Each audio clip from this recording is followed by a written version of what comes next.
Hey, Wendy. Hey, are you signing up? Yeah, I'm looking for the link right now. Okay, I'll hold with you to get on, because if you don't have it, I'll resend it to you. I am on, and I'm not as tech savvy as Arthur, so I need some time to make sure I can share your screen properly. Sure. This is not it. This is not it. I have like 10 emails from it. It should say from FOI administrator. Okay. I think this is it. 1 second.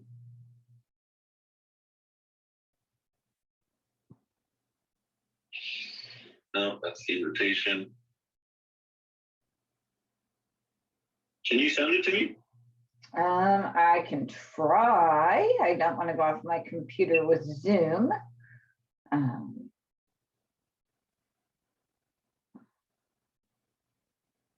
keep them as new just for such an emergency, but I clicked it off because I'd already signed on.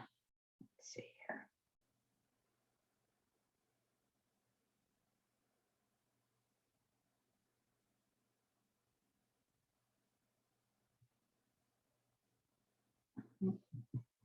Check FOI admin here. I'm going to resend this to you.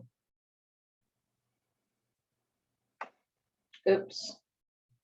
Let me just go on my other app to send it. I'm trying not to disturb the computer, because God forbid I go off of that. Let's be honest, I'll never get back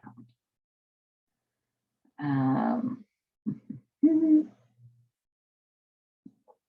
This should be it.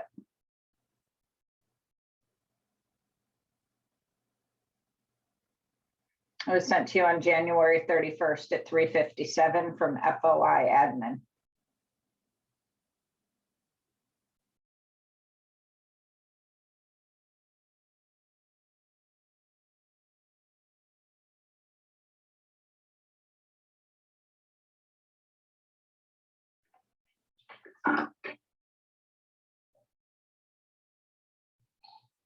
All right.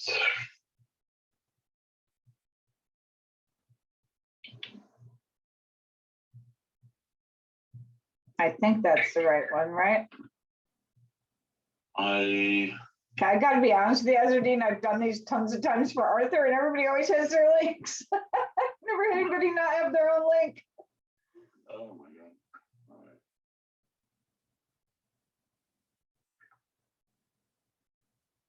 right. Okay, FOA invite.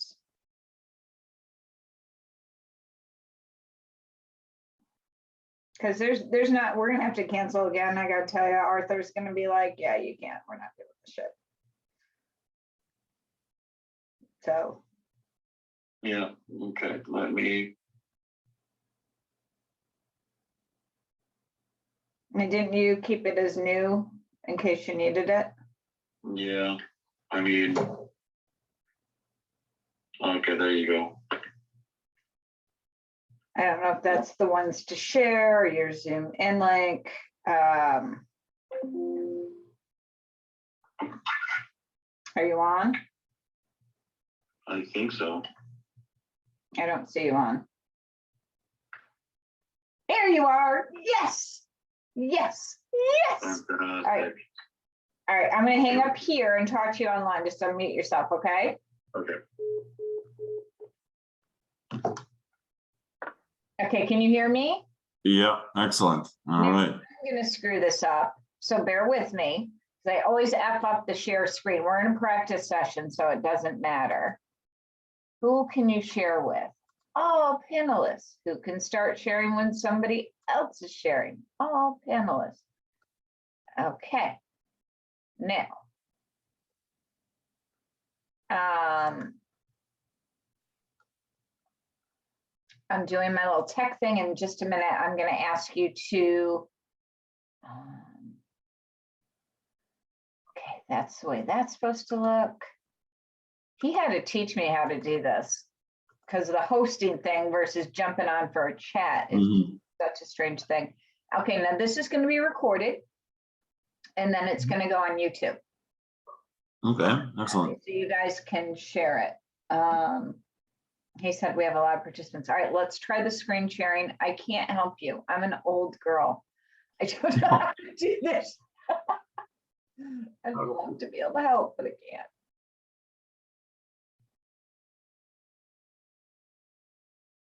Okay.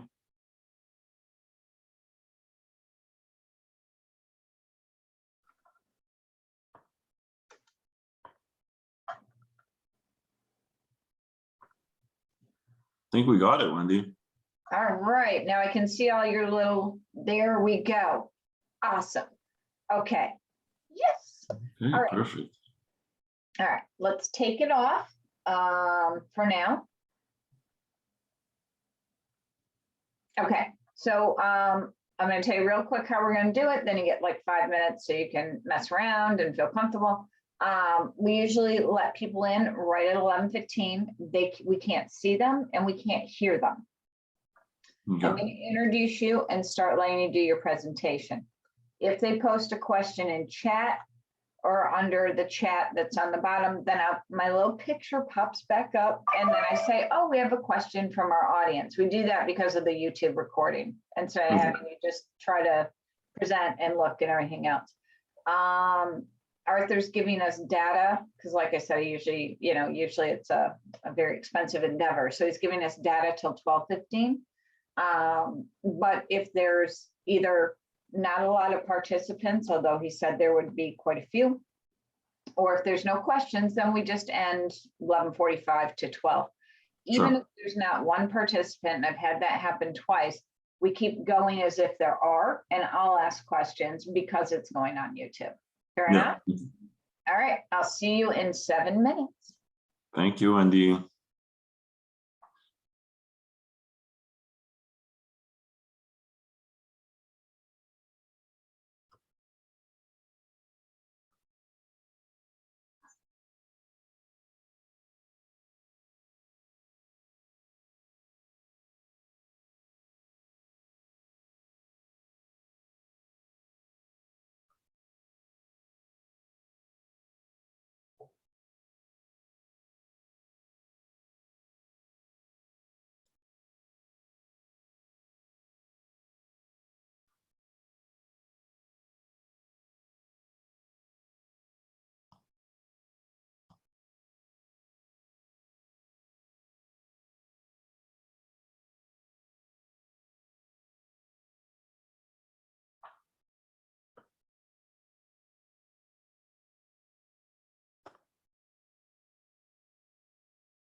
Wendy, you look great.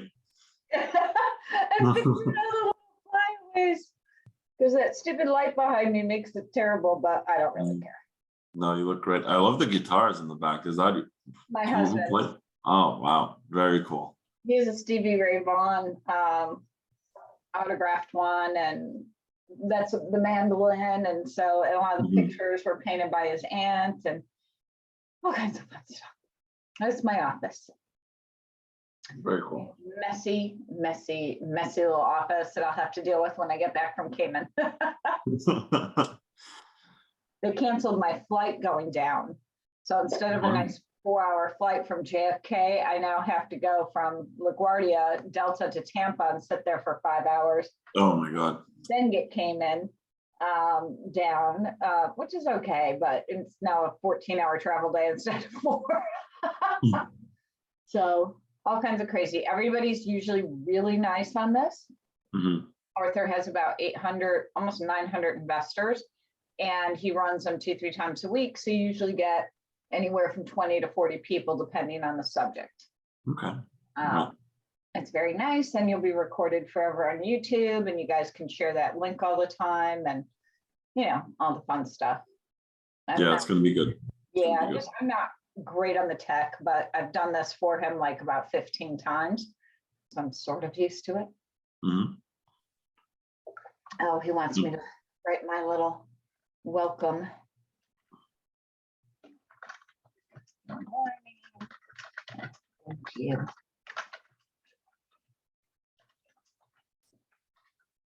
I'll send that in as soon as we do it. And you don't have to watch the chat. We have to a couple of times make sure they have your email and the website. Mhm. And I'll just say that, can you share your contact information? Blah, blah, blah, blah, blah. 2 minutes. Yay, a little more 5-hour energy, a little more Coca-Cola, because that's my diet. Although I fully intend on, Sue Nickerson's like, we'll pick you up at the airport. I'm like, but I'm not getting it at 6. I was supposed to get it at 12:30. Oh, that's okay. We'll take you out to dinner. I'm like, I'm not going to be looking good. I'm just letting you know. There's no way to look good after 14 hours of travel. That's okay. They're comping me at the Seafire. Yeah. Oh, that's not bad. Look, phone is ringing.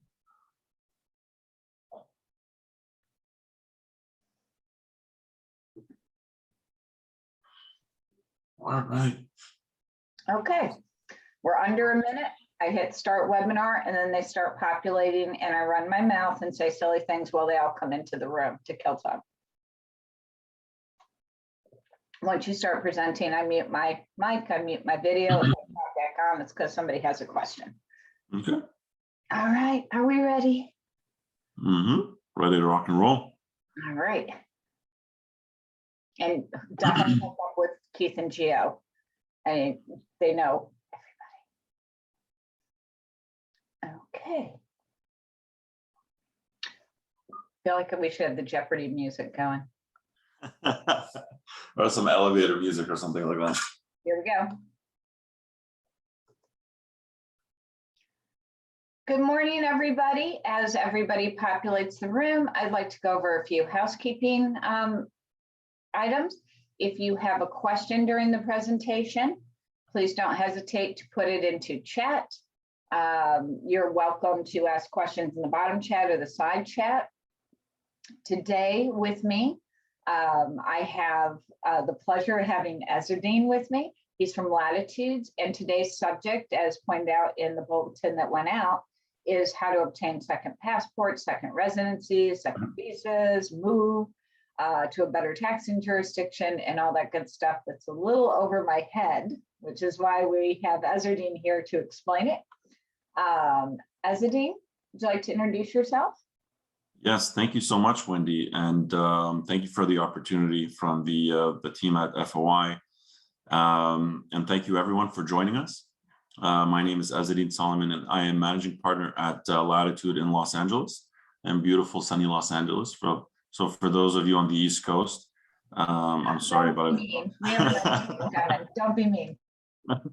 Exactly. So let's go ahead and start the presentation. I'm going to go ahead and share my screen here.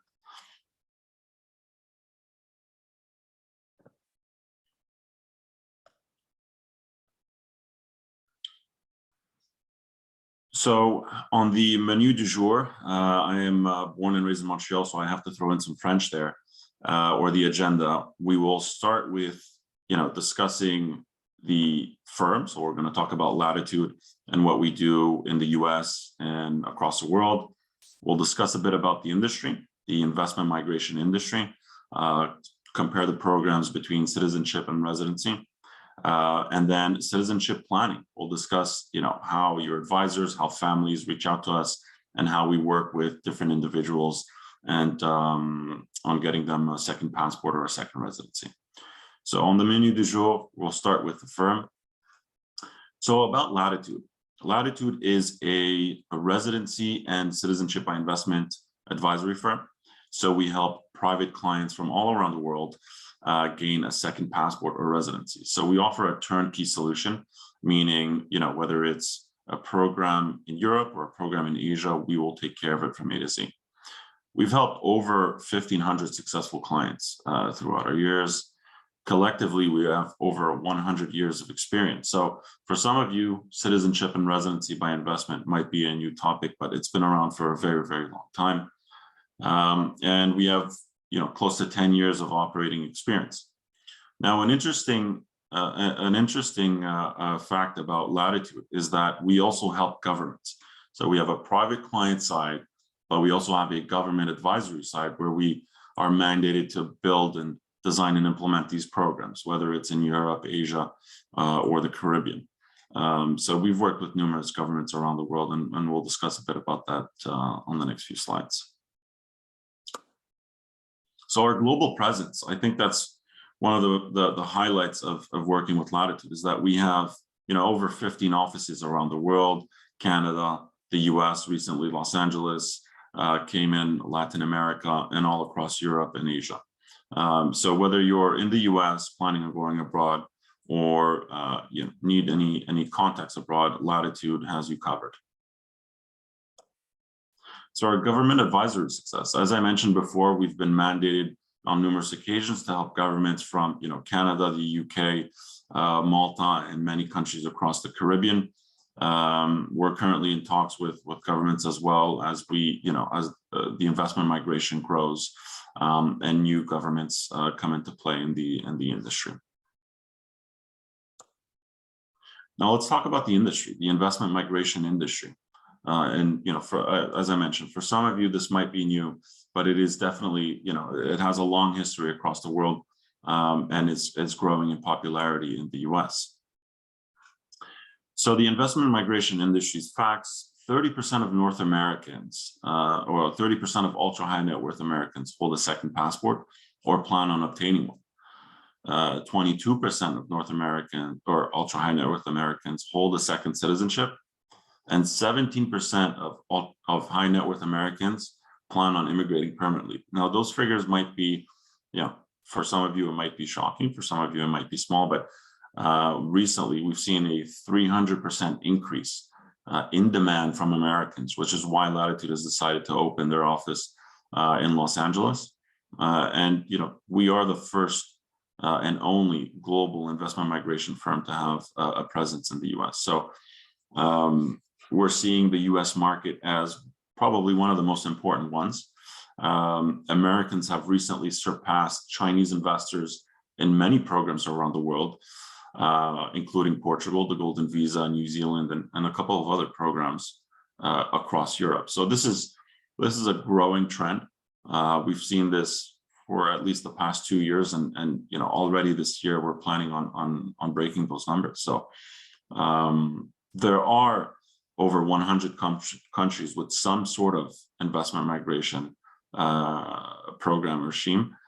The US historically has been one of the most popular ones with their EB-5. All G7 members have some sort of investment migration. So this is something that is present. This is something that's growing, and the popularity amongst Americans is skyrocketing. So why would someone actually seek a second passport or second residency? Well, there isn't really a cookie cutter approach, I would say. But we've seen some reoccurring themes or patterns. So security, freedom of movement. We've seen, Americans have had their wings clipped during the COVID-19 pandemic and shutdown, where, I've had clients who have, houses, businesses, investments abroad, and they weren't able to access them because they had a US passport and Europe was closing down or Asia was closing down. Mobility. So, a lot of clients will tell me, Ezzedeen, I'd like to travel. I'd like to spend a significant amount of time in a particular country. And with the visa restrictions or an American passport, they're limited to either 60 or 90 days. And they'd like to spend, 6 months in a particular jurisdiction. Investment. So a lot of clients are seeing a lot of value abroad, whether it's real estate, businesses, art. So having access to opportunities is important.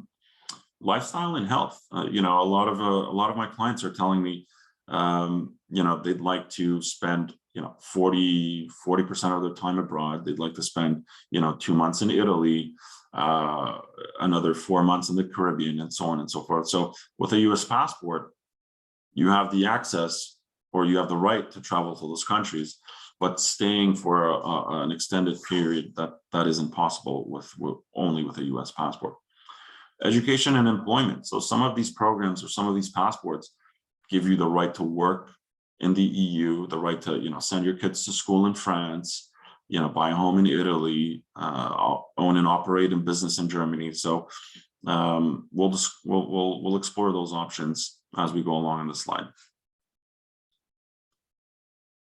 So how do you get a second passport, or how you get a residency, and what's the difference between the two? So residency by investment is when an individual invests in a particular country. In return, that country will grant them residency. So residency is like a green card where you have the right to work in that country, you have the right to live in that country. And then in most instances, that residency will then lead you to citizenship. However, it takes a particularly longer time than just investing in a citizenship. Residencies are usually revocable. They require renewal and some upkeeping. So a lot of times clients will ask me, I'm looking to spend maybe half the time here in the US and a couple of months in Portugal, where I'd like to eventually retire. Then the Portuguese Golden Visa is the ideal program for them. And like I mentioned, if you hold, for example, that program or that residency long enough, it will then lead to citizenship in Portugal. Some other people or some other families will then tell me, Ezzedeen, we're actually talking about legacy planning here. So we're talking about something that I'd like to leave my children. We're talking about something that I need immediately, and we want a plan B. So we want the ultimate insurance policy. Excuse me. And then that would be citizenship by investment. So citizenship by investment is when an individual or a family invests in a particular country, and that country will then grant them their passport, will grant them citizenship. So you will become a citizen of that country. In most instances, it is not revocable. So unless you commit a crime or a heinous crime, it is not revocable. There are no more obligations after you actually receive your passport or citizenship. And in most instances, in most cases, these programs allow for dual citizenship. So, when you're thinking about getting a second passport, it doesn't necessarily mean you need to give up your US passport. And I think that's something that is important and that we need to highlight. The US does allow for dual citizenship, sometimes 3. I've seen clients with 4 passports. And that's that's important because it's passed down to different generations. So your kids will get it, their children, and so on and so forth. And then there's tax residency. So this is a bit complex when it comes to the US, because the US is obviously, US citizens are taxed on their on their worldwide income. But in some instances like Cayman, there are structures that, Americans can benefit from. And it really depends on the situation. But we've worked with, numerous family offices, their advisors and law firms to structure that. So those programs are available. So what do you invest in? So that's really the big question that's on everyone's mind. How do I get a second passport? Do I need to, spend a lot of money? Does the money come back? Well, you have several options depending on what the program is. Usually it's a contribution to the country. So these countries essentially build and design these programs to attract foreign direct investment. So foreign direct investment will then help, build bridges, infrastructure, and overall improve the social and economic health of the country. So programs like in the Caribbean will require a check, either a contribution of approximately 150,000 US dollars, and that is a one-time contribution that the country requires for a family. And then you'll be granted citizenship. In other instances, you can then invest in real estate. So typically you invest in a condo, in a villa, in a hotel that is yours. So you own that piece of real estate. There are some returns. So you can, one, well, you'll see your property appreciate. And two, there is a possibility to rent it out. So that is an interesting investment option. And in some instances, like in Europe, you can either buy a business, start a business, or also, invest in government bonds or traded funds. So like a mutual fund. So what are some of the programs? Typically, when clients ask us, Ezzedeen, what's the best program for me, and for my family? The next best thing I would say is citizenship from an EU member country. And the reason why citizenship from an EU country is the next best thing, because one, you have very similar cultures, you have very similar, social benefits, and you have very similar, establishments. So going to school in France or going to school in Germany is quite similar, or maybe not as equal as going to an Ivy school in the US, but there are some similarities. And the reason why EU citizenship is so important is because the EU as a bloc operates as one country. So if I'm a citizen of Portugal, I have access to Europe as a whole. I can live in France, I can live in Germany, I can, go on vacation in Italy, I can buy a business in Spain. And it's sort of like one key will open the door to all of the countries. So once you're a citizen of, Italy or Germany or Spain or France, it's like you really have access to all of them with no other obligation. So there's no, application that's required. There's no additional investment. And the beauty of it is that that is passed down to different generations. So a lot of clients will tell me, Ezzedeen, I don't know what the world will look like in 5, 10, 20 years. And I want to make sure that my assets, my family are protected and have the options to go invest, work, or live wherever they want. So the second best thing would be citizenship. So the reason why citizenship is so important is because, you have that plan B, you have the insurance policy, and then there are no other obligations. And what's great with citizenship is that you can use it as a travel document. You can use it to actually move to that country, or you can, again, move it as an insurance policy and never have to use it until you actually need to. And the rest would be, permanent residency visas, which you're particularly, you have all the rights of any citizen except, voting and, playing in the Olympics. And, as I mentioned, if you hold that permanent residency long enough, that will then grant you citizenship. Then you have temporary residency visas. That is also important and powerful because it does give you access to the Schengen area, so you can travel freely and spend a significant amount of time there. And then temporary residence visas. So those are, revocable and need a lot of upkeep to keep. So the main propositions. So residency by investment, essentially it's search better opportunities, a better lifestyle, better quality of life. A lot of times it's people who are planning on, winding down their activities in the US and want to spend some time abroad, want to give, their families opportunities to other markets. And then citizenship by investment is really the ultimate insurance policy. It's the Plan B policy. And something I'd like to mention is that both residency and citizenship by investment, both of these programs are quite passive. So whether you choose residency or citizenship, these countries understand that these are Plan B passports, these are Plan B residency programs. And essentially, it doesn't require you to pack your bags and leave or sell all your investments and leave. This is something that is done quite passively. And through our offices or through our network across the world, this is something that we can offer you. It is something that, you know, our clients expect that, you know, we do the heavy lifting, and that's, you know, that's where the success is. That's where, you know, clients see this as the ultimate, as the ultimate alternative investment. So let's talk about some of the residency by investment options. Canada was one of the first programs in the world to actually launch their residency by investment. It usually starts at 350, although the program is currently going through some changes. Greece has a residency program. The investment starts at 250,000 euros. Now, a lot of you have probably visited Greece and know how beautiful the islands are. So you do have an opportunity of buying a villa or buying a home for a minimum of 250,000.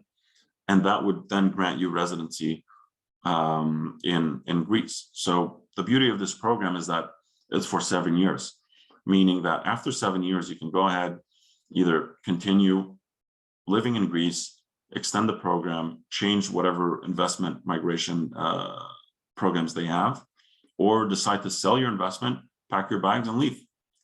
Ireland is another important program in Europe. Can I just Yep. ask you on Greece, you said after 7 years you can extend. Would you then have to pay another 250,000, or is it a paperwork?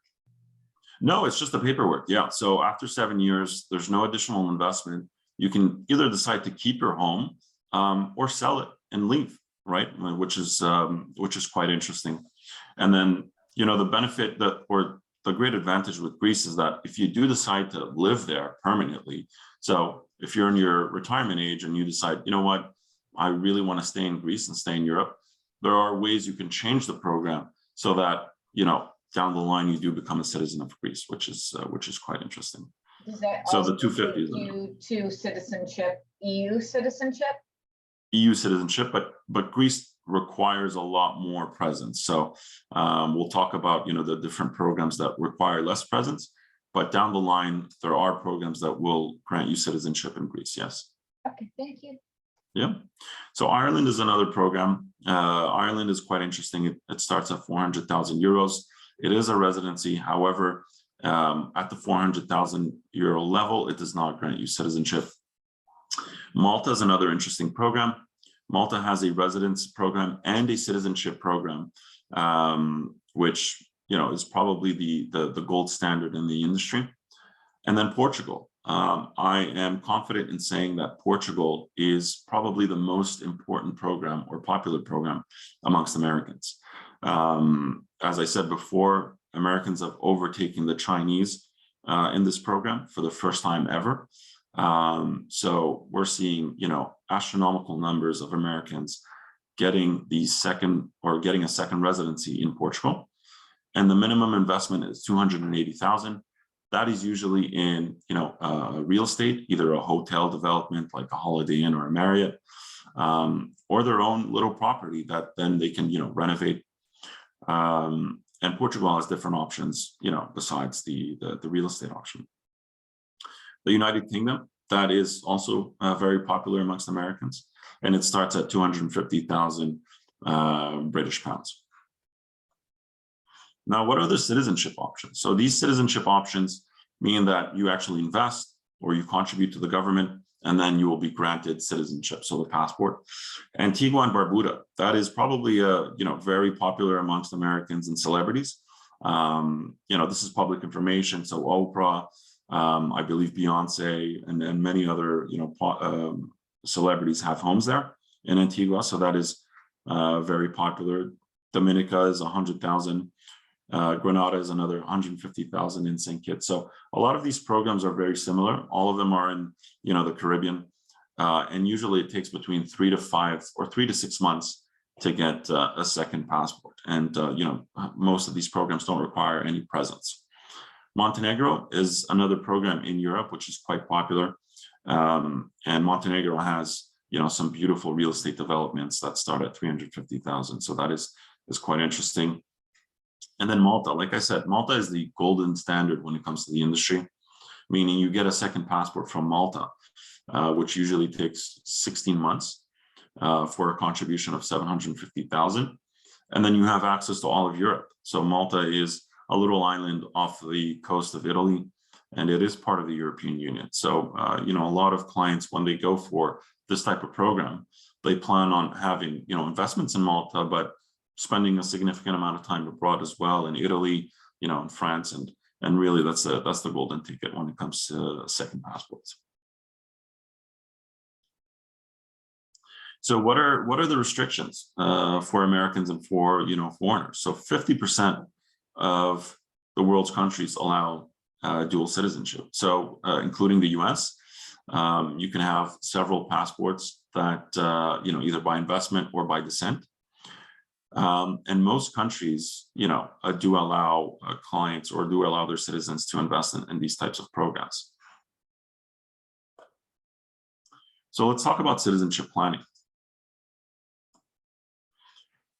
So the challenge, so many people have a natural disadvantage when it comes to their freedom, their mobility, some government mandates, some changes that, you know, happen in their home country.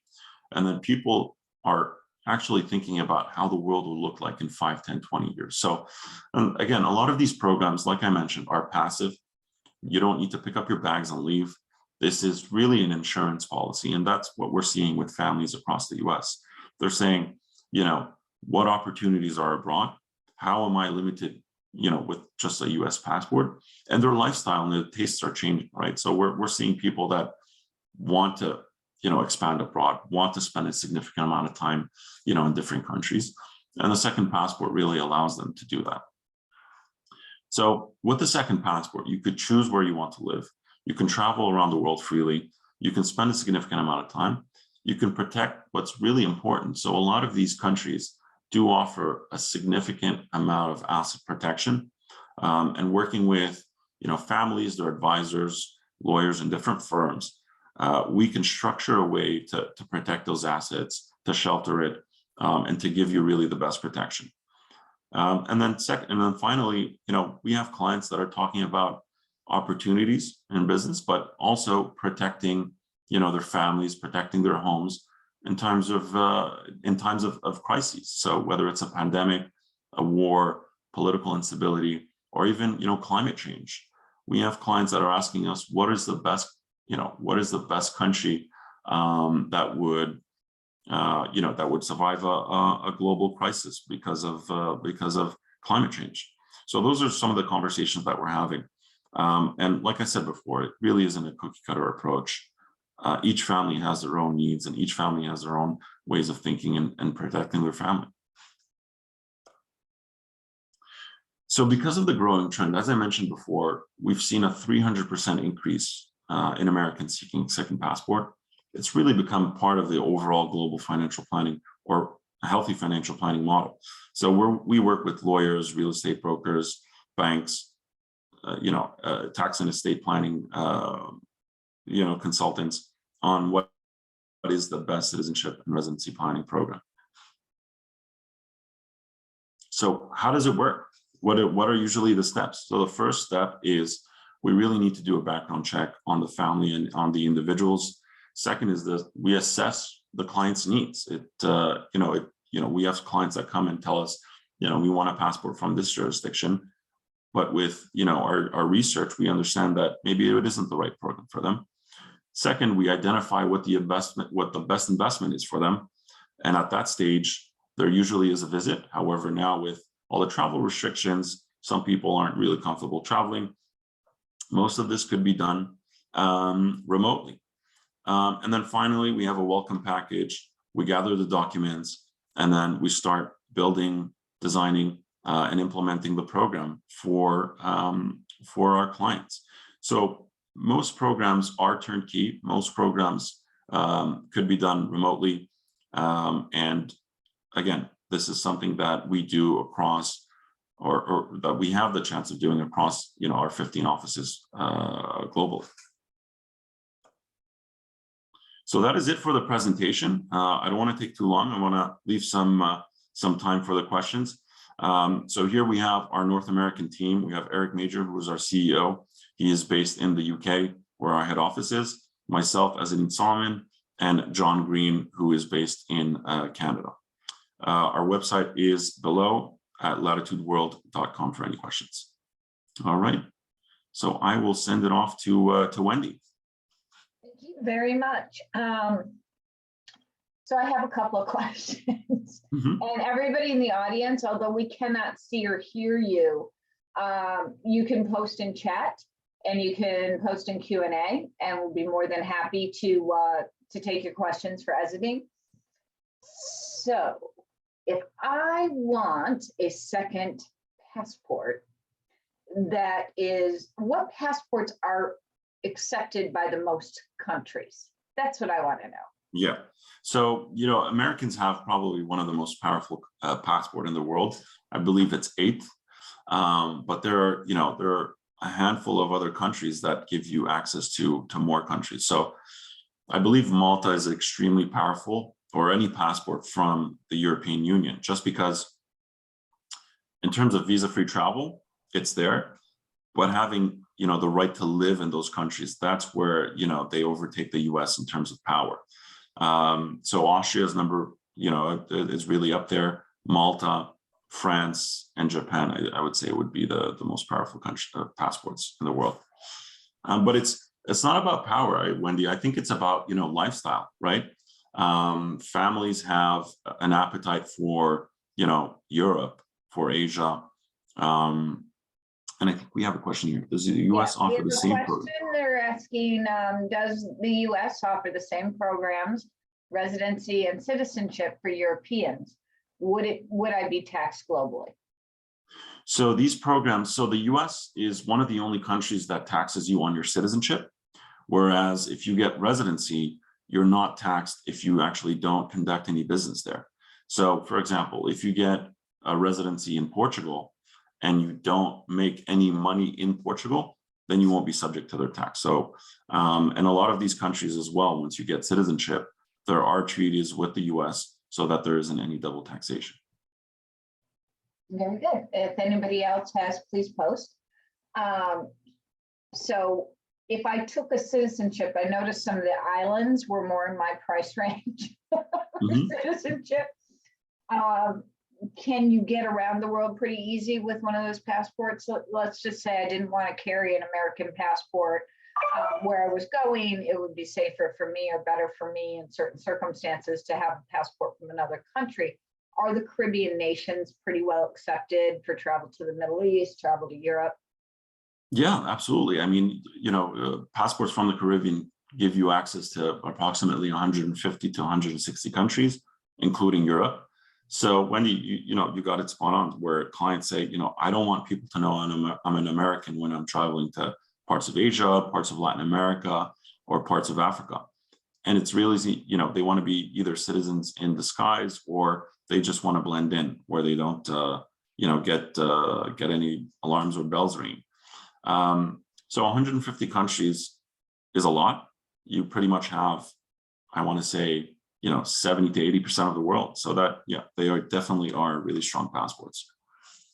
Fantastic. What are the investment amounts for residency and citizenship in the US under the EB-5?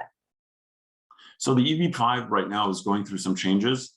The EB-5 program requires an investment of $500,000. Under the Trump administration, that increased to $900,000.